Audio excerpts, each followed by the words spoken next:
This is question number 2 of um, homework 1.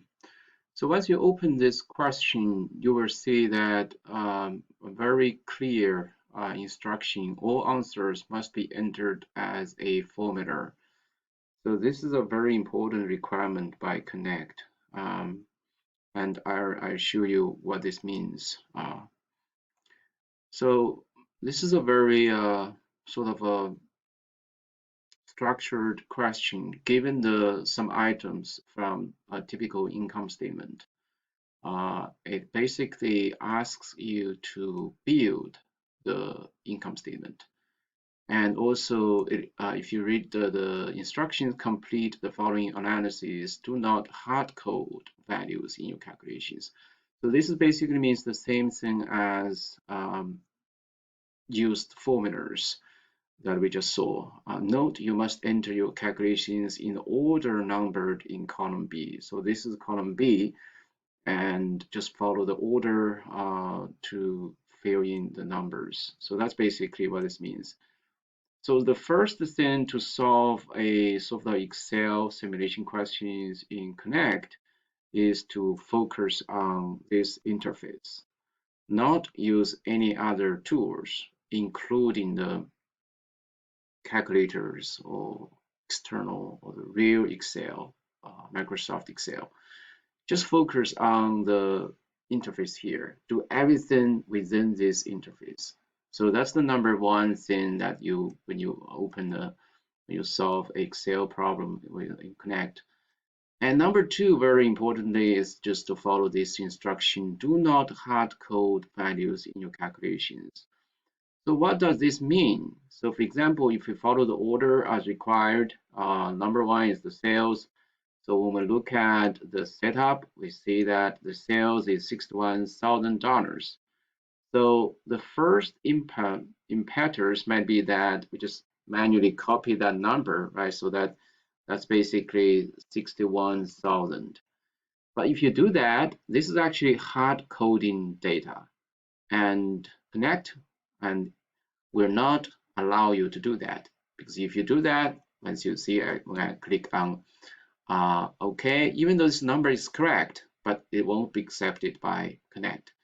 So what you need to do is to use the reference, the cell number reference. So you need to start with equal. So this equals the cell value is right here. Just click your mouse on the cell number here. And now if you enter, your answer will be accepted. And so that's what we mean by using formulas and not hard coding data.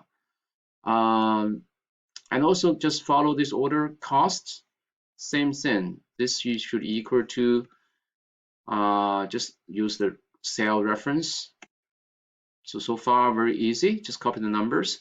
But again, we need to copy the cell reference rather than directly typing the numbers. Okay, so depreciation expense, if you look at the number, this is actually the last item we need to figure out. And because directly depreciation expense is not directly provided, so we need to back out this number from other information in this income statement. So then we just follow that order. The next number we need to figure out is dividends. So the dividends were equal to, again, as I said, I do everything in this interface. Okay, I don't use any external tools, including the calculators or real Excel. Because the dividends is right here. So just copy that number and use the cell reference. Addition to retained earnings, just go back and forth. Addition to retained earnings is right here. So just use that. And now we need to understand the relationship between dividends, addition to retained earnings, and net income. So basically, net income is the sum of these two, right? So this is the dividends plus addition to retained earnings. You see that so far I haven't manually typed any number. So that's following this instruction, not hard coding data.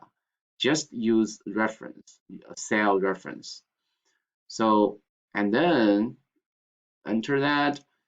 And next thing we need to figure out, you can see, if you see the order, next thing is the EBT.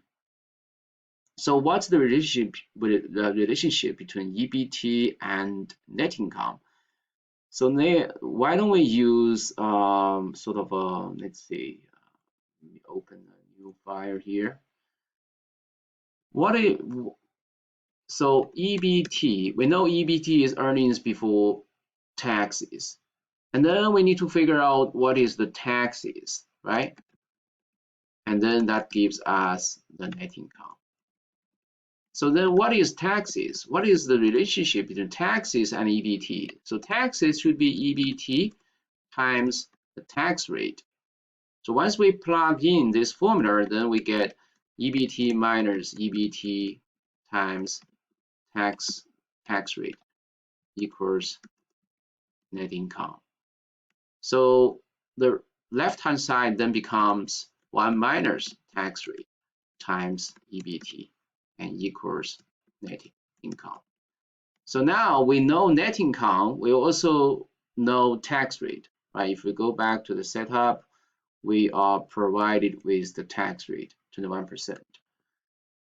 So now I can solve out EBT as a function of net income and tax rate.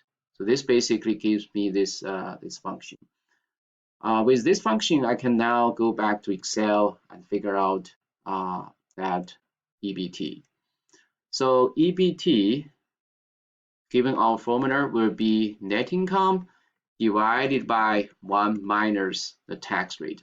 Again, do not hard code 21% here, because that's where WireNet not hard coding values. Just use the reference, cell reference. So then, given the EBT and net income, we can also figure out the taxes, right? Taxes will be EBT minus net income.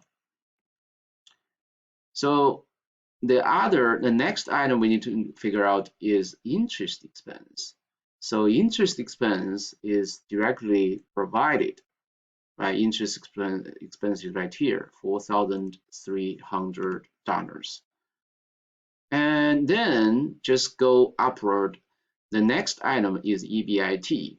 We know EBIT minus the interest expense equals EBT.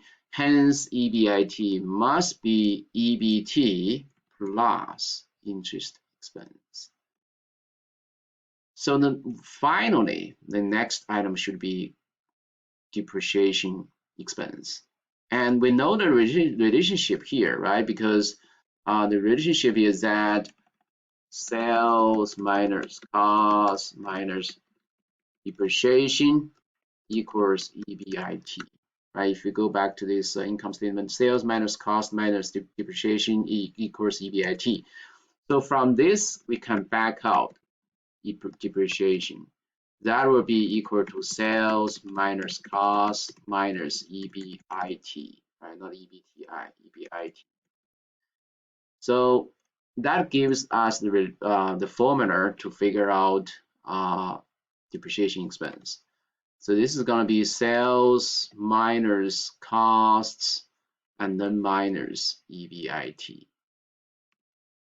Okay, so we're done with this question.